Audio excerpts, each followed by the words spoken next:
Of అసెన్షన్కి అందరికీ స్వాగతం.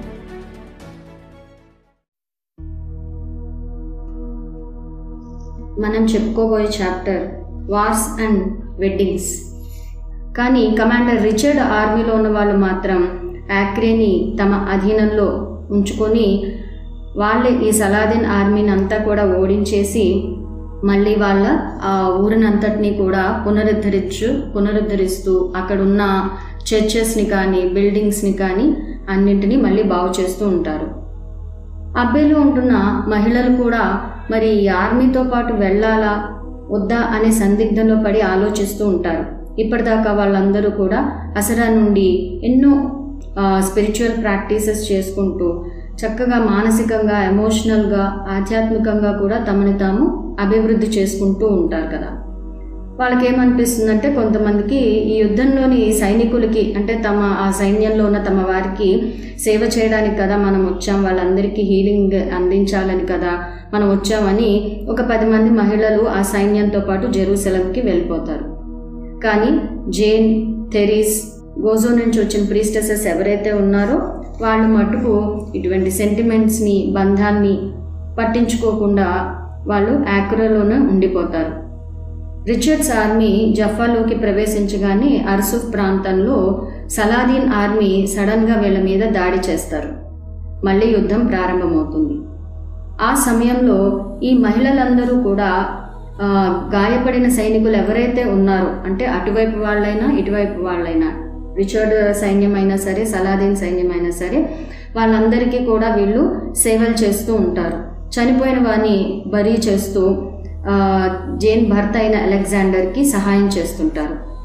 Divine feminine energies వాళ్ళు యాక్టివేట్ చేసుకోవడం వల్ల ఏంటంటే ఒక అన్కండిషనల్ లవ్ అనేది వాళ్ళలో పెంపొందించబడుతుంది.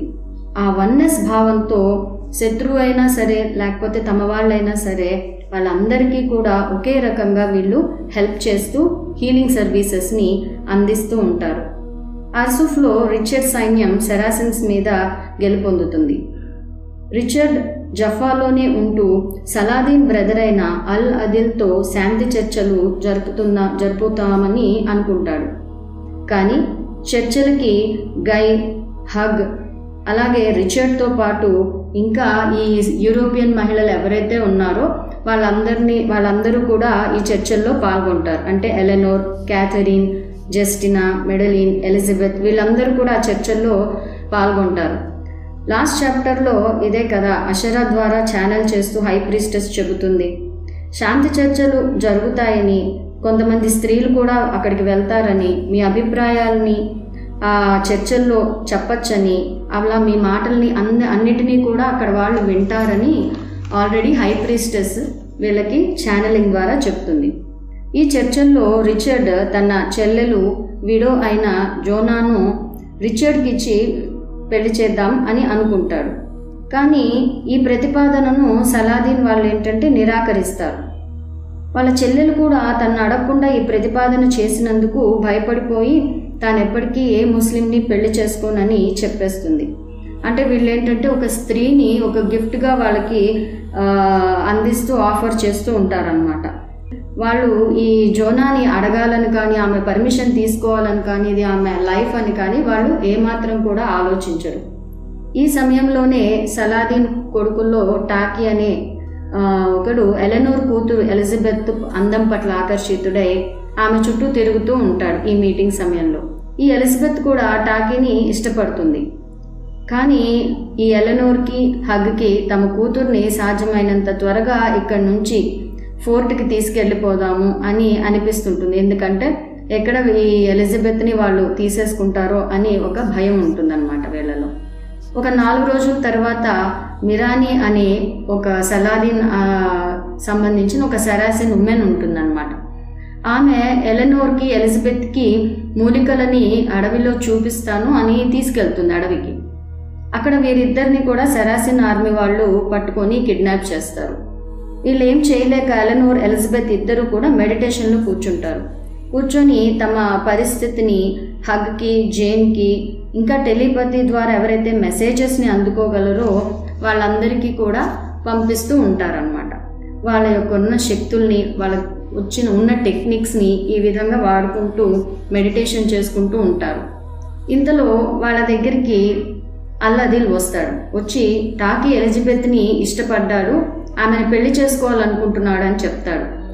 ఎలెనోర్ ఇది మాకు ఇష్టం లేదు అని చెప్తుంది. కానీ ఎలిజబెత్కి ఇష్టం టాకీ అంటే, అందుకని ఆమె పెళ్లికి నిరాకరించదు. ఇక వీళ్ళిద్దరూ కనపడకపోయేసరికి ఎలెనోరు ఎలిజబెత్ చాలా కంగారు పడిపోయి తన సైన్యంతో అంతా వెతుకుతూ ఈ అడవిలోకి వస్తాడు. అక్కడ వెతుకుతూ ఉన్నప్పుడు ఈ సెరాసిన్ క్యాంప్ అనేది కనిపిస్తుంది. ఒక టెంట్లో ఉన్న ఎలెనోర్ ని గమనిస్తాడు. సరే అని అందరూ పడుకున్నాక వీళ్ళిద్దరిని కలుస్తాడు. జరిగిందంతా తెలుసుకుంటాడు. ఎలిజబెత్ తన తండ్రిని అడుగుతుంది, నేను టాకీని ప్రేమిస్తున్నాను కాబట్టి అతన్ని పెళ్లి చేసుకోవడానికి నాకు అనుమతించండి అని తండ్రిని అడుగుతుంది. తన భర్తను ఎన్నుకుండే ఫ్రీడమ్ని ఆమెకి ఇచ్చి తను కూడా సరేనంటాడు. ఎలెనోర్ కూడా సరేనంటుంది. కొన్ని రోజుల తర్వాత సెరాసిన్ క్యాంప్ నుంచి వెడ్డింగ్ ఇన్విటేషన్ వస్తుందన్నమాట. వీళ్ళు ఎలిజబెత్ని ఏంటంటే వాళ్ళల్లో ఒక ఆమెగా తీసేసుకుంటారు, ఇంకా ఒక ముస్లిం యువతిలాగా. అలాగే ఆమె తన క్రిస్టియన్ మత విశ్వాసాలను కూడా వదులుకోవాల్సి ఉంటుంది అని చెప్తారు. కానీ ఎలిజబెత్ తన తల్లిదండ్రులతో చెప్తుంది టాకీ తనను తన మత విశ్వాసం ప్రకారం ప్రార్థన చేసుకోవడానికి అనుమతినిస్తాడని, అలాగే తాను ఎలా అయితే ముస్లిం మతాన్ని అధ్యయనం చేసి తెలుసుకోవాలని అనుకుంటుందో అతను కూడా ఈ క్రిస్టియన్ పద్ధతుల్ని తెలుసుకోవడానికి ఆసక్తిగా ఉన్నాడని చెప్తుంది. ప్రేమ అనేది జాతి, కుల, మత భేదాలకు అతీతంగా అన్నింటినీ మార్చివేస్తుంది. అంటే ప్రేమ ఉన్నప్పుడు వీళ్ళకి ఇంకేం కనపడదు. కానీ అదే ద్వేషం ఉన్న చోట ఏంటంటే అన్నీ అడ్డుగోడలే. ప్రేమ ఉన్నప్పుడు ఎక్కడైనా ఏదైనా కూడా అడ్జస్ట్మెంట్ అనేది ఉంటుంది. ఈ వెడ్డింగ్ సెలబ్రేషన్స్ తర్వాత ఎలెనోర్ మరియు హగ్ తన కూతుర్ని తాము ఇంకా మళ్ళీ కలవలేము అనే నిజాన్ని యాక్సెప్ట్ చేస్తూ జఫాకి వెళ్ళిపోతారు. అంటే వీళ్ళు మామూలుగా ఎప్పుడు ఉండే తల్లిదండ్రుల్లాగా కూతురు వేరే వాళ్ళని పెళ్లి చేసుకుంటానంటే వాళ్ళు అడ్డు చెప్పడం కానీ లేకపోతే ఆమెను నిర్బంధించడం కానీ చేయరు. ఆమెకి ఫ్రీడమ్ ఇచ్చి వాళ్ళు ఆమె యొక్క లైఫ్ని ఆమె ఎన్నుకునేందుకు ఫ్రీనెస్ని ఇస్తారు. తెరీస్కి గైతో పాటు పనిచేసే రేనాల్డ్తో పరిచయం ఏర్పడుతుంది. తెరీస్ అందానికి, తెలివితేటలకి ఆకర్షితుడైన రేనాల్డ్ ఆమెతో ఖాళీ సమయాల్లో అబ్బేలో ఎక్కువసేపు గడుపుతూ ఉండేవాడు. తెరీస్ అన్ని పనులు పక్కన పెట్టి ఒక 3 రోజులు కేవలం మెడిటేషన్లోనే గడుపుతుంది. మెడిటేషన్ తర్వాత ఆమెకి ఒక క్లారిటీ వస్తుంది.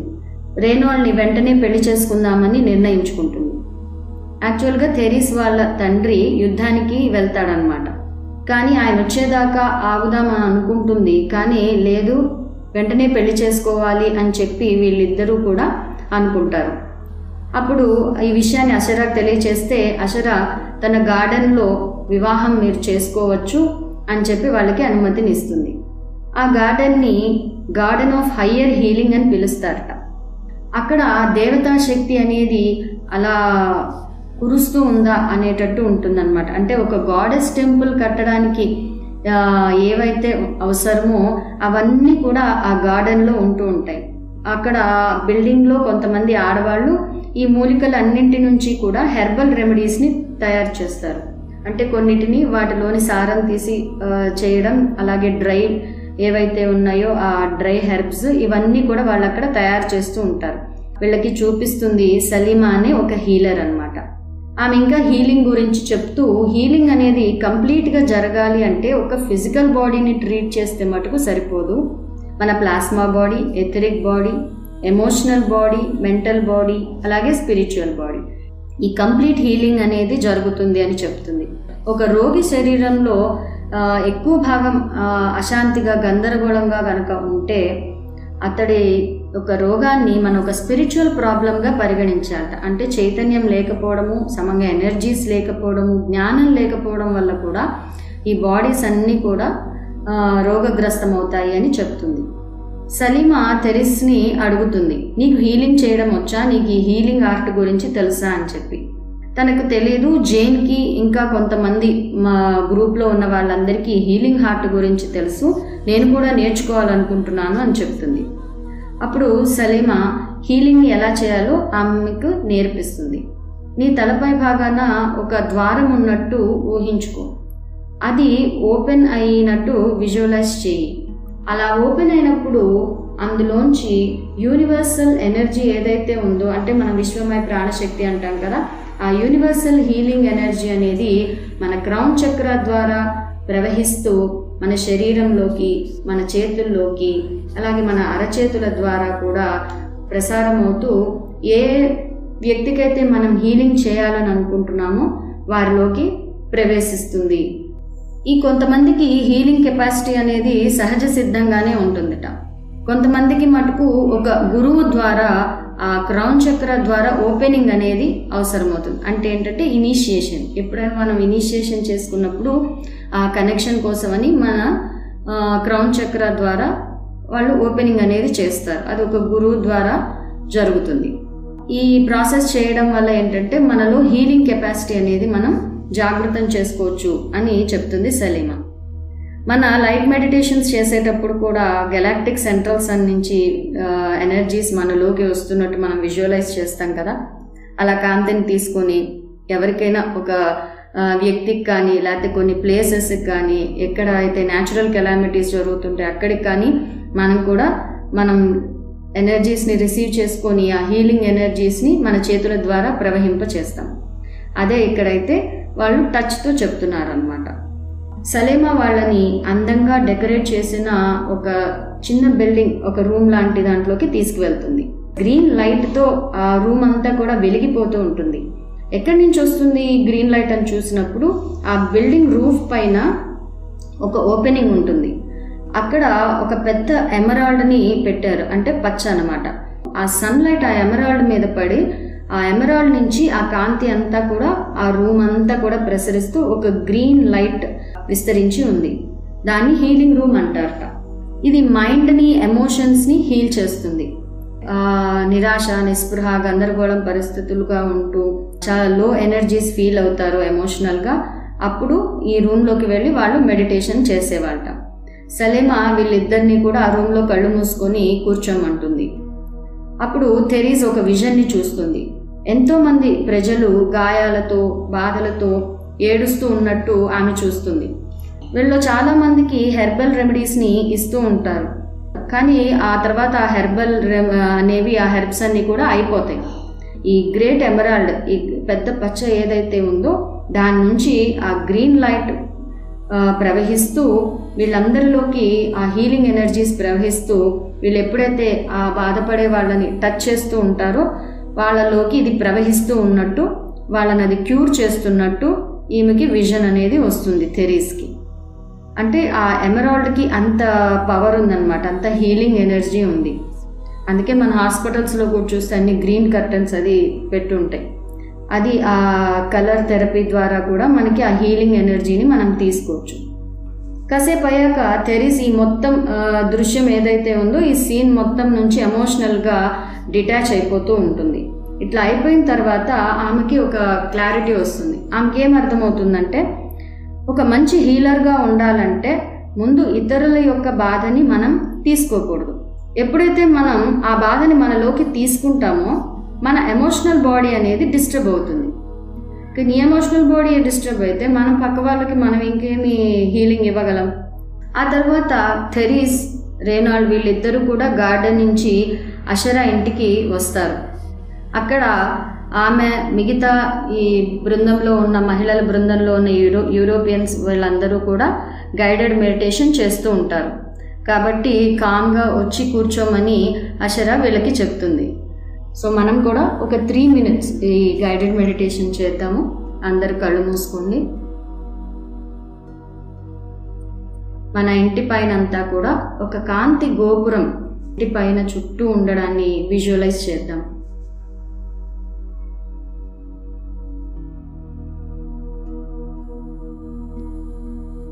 ఒక అద్భుతమైన కాంతితో ఆ డోమ్ అంతా కూడా తయారు చేయబడి ఉంది. ఆ డోమ్ పైన ఒక రంధ్రం ఉంది. దాని ద్వారా అద్భుతమైన ప్రకాశవంతమైన కాంతి దాని ద్వారా ఆ డోమ్లోకి ప్రవేశిస్తూ ఆ డోమ్ అంతా కూడా కాంతితో నిండిపోయింది. మనము మన చుట్టూ ఉన్న వాళ్ళందరూ కూడా, డోమ్లో ఉన్న వాళ్ళందరూ కూడా ఆ కాంతిని స్వీకరిస్తూ కాంతి స్వరూపులుగా మారిపోయి ఉన్నారు.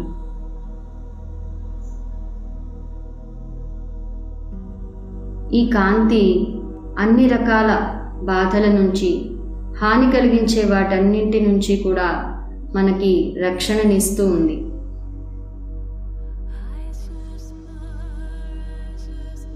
విశ్వ ప్రేమ మనందరిలో కూడా వ్యాపిస్తూ ఆ డోమ్ అంతా కూడా ఆ అన్కండిషనల్ లవ్తో నిండిపోయి ఉంది.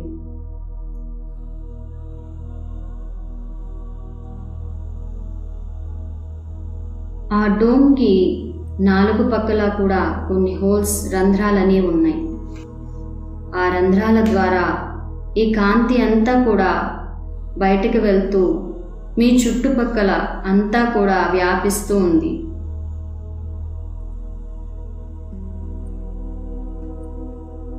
అలా కాంతి దేశమంతా వ్యాపిస్తుంది.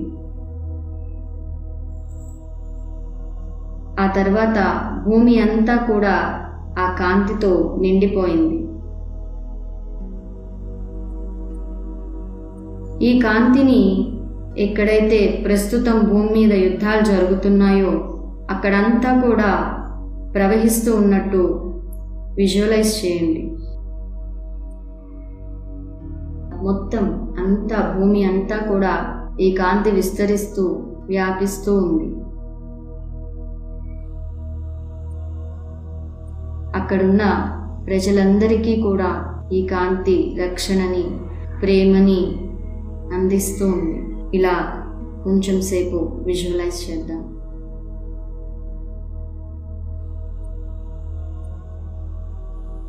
చేతులు 2 కళ్ళ మీద పెట్టుకొని ఓపెన్ చేయండి. Thank you.